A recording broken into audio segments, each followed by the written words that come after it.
সেটার জন্য আমি 40 বছর ধরে সংগ্রাম করছি। আমি কালকে বলেছিও যে বাংলাদেশে এবং ভারতবর্ষে, পাকিস্তান, এই উপমহাদেশে এই অভিন্ন দেওয়ানি বিধির খুব দরকার। হিন্দুরা অত্যাচারিত আগেও হয়েছে, এখনো হচ্ছে। যে খালেদা জিয়ার সময়, এরশাদের সময়, হাসিনার সময় এবং এখন ইউনূসের সময় এবং তারেক জিয়ার সময় একই রকমভাবে হিন্দুরা অত্যাচারিত হচ্ছে। তবে ইউনূসের সময়টাই বেশি অত্যাচারিত হয়েছে।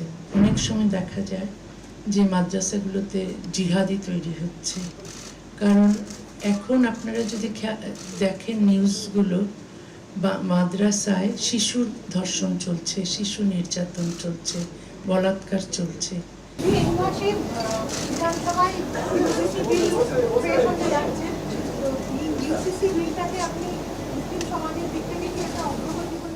হ্যাঁ, অভিন্ন দেওয়ানি বিধি তো, সেটার জন্য আমি 40 বছর ধরে সংগ্রাম করছি।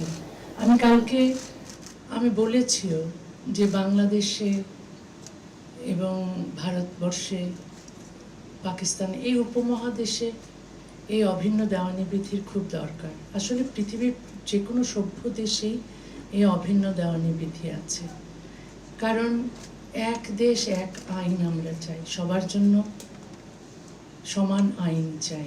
বিশেষ করে নারীরা ধর্মীয় আইনের অধীনে যদি থাকে, তাহলে তাদের বিরুদ্ধে বৈষম্য আমরা দেখি, নির্যাতন দেখি।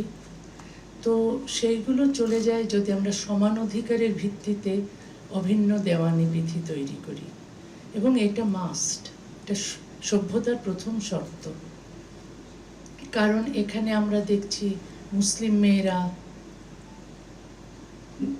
বৈষম্যের শিকার হচ্ছে। বাংলাদেশে হিন্দু মেয়েদের কোনো অধিকার নেই, ওখানে হিন্দু মেয়েরা কোনো পিতার সম্পত্তির অধিকারী হতে পারেন না। তারা ওখানে হিন্দু পুরুষেরা বহুবিবাহ, ওখানে তাদের বহুবিবাহ প্রথা তারা উদযাপন করেন। যে কোনো হিন্দু পুরুষ প্রচুর বিয়ে করতে পারেন, কোনো হিন্দু মেয়ের ডিভোর্স করার স্বাধীনতা নেই। কিন্তু ভারতবর্ষে সেই হিন্দুদের জন্য যে আইন ছিল 1956 হিন্দু অ্যাক্টে, সেটা সমানাধিকারের ভিত্তিতে করা হয়েছে, কিন্তু বাংলাদেশে করা হয়নি।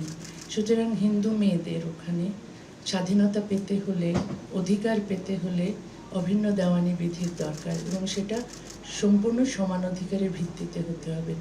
বাংলাদেশে মুসলিম মেয়েরা বৈষম্যের শিকার ধর্মীয় আইনের কারণে।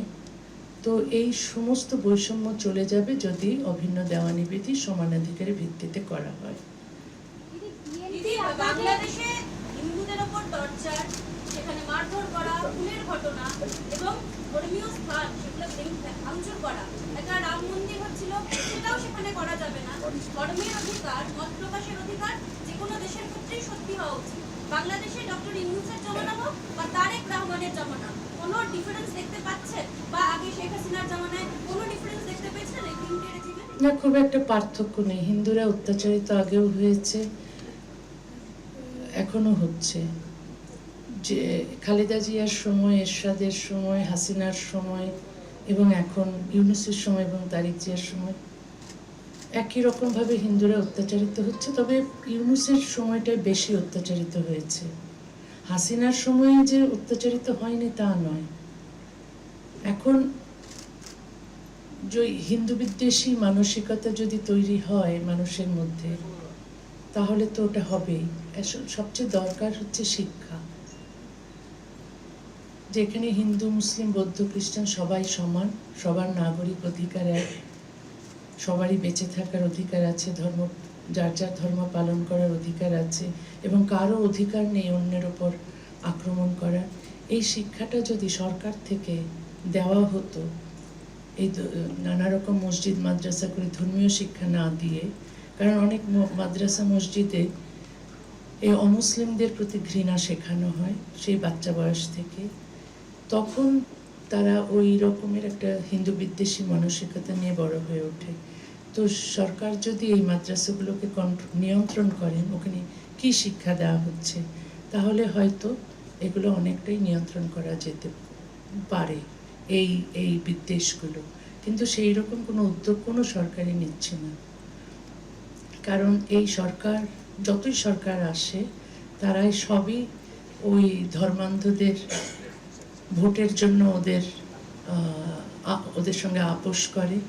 ওরা যা চায়, ওরা কোনো মুক্ত চিন্তককে মেরে ফেললেও তার বিরুদ্ধে সরকার ব্যবস্থা নিতে চায় না। তারপরে হিন্দুদের উপর অত্যাচার করলেও সেই সব সাম্প্রদায়িক ঘৃণ্য মানসিকতার লোকদের বিরুদ্ধে ব্যবস্থা নিতে চায় না, কারণ মনে করে যে তাতে তাদের ধর্মীয় অনুভূতিতে আঘাত লাগবে। তখন এই কারণেই হিন্দুরা অত্যাচারিত হয়। শুধু হিন্দুরা নয়, হিন্দু, বৌদ্ধ, খ্রিস্টানরা অত্যাচারিত হয়। শুধু তাই নয়, আমার মতো, আমি তো হিন্দু, বৌদ্ধ, খ্রিস্টান কমিউনিটি থেকে আসিনি। আমার উপর অত্যাচার হচ্ছে না, কারণ আমি মুক্ত চিন্তায় বিশ্বাস করি এবং আমি ধর্মীয় আইনের বদলে সমান অধিকারের ভিত্তিতে অভিন্ন দেওয়ানি বিধি চাই। যেহেতু আমি যে ধর্ম নারীকে যৌন দাসী হিসেবে গণ্য করে, সেই ধর্মের আমি সমালোচনা করি। সমালোচনা তো করতেই হবে, না হলে সংস্কার কী করে হবে? না হলে সমাজকে, একটা অন্ধকার সমাজকে আলোয় কী করে নিয়ে আসবো? একটা পিছিয়ে থাকা সমাজকে কী করে এগিয়ে নেব? তারপর এই যে ধর্মান্ধতা, কুসংস্কার, তারপর নারী বিদ্বেষ, এই নোংরা পুরুষতন্ত্র এত জাঁকিয়ে বসেছে যে এগুলোর সমালোচনা না করলে সমাজটাকে বদলানো যাবে না।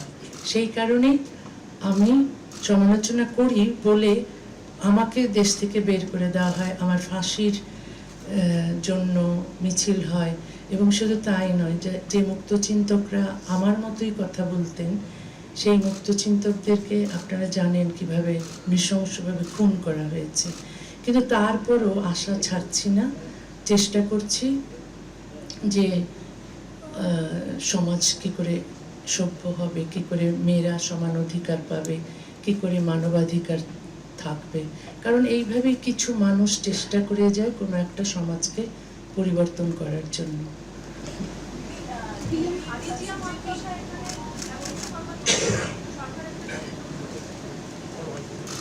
কি বলছেন?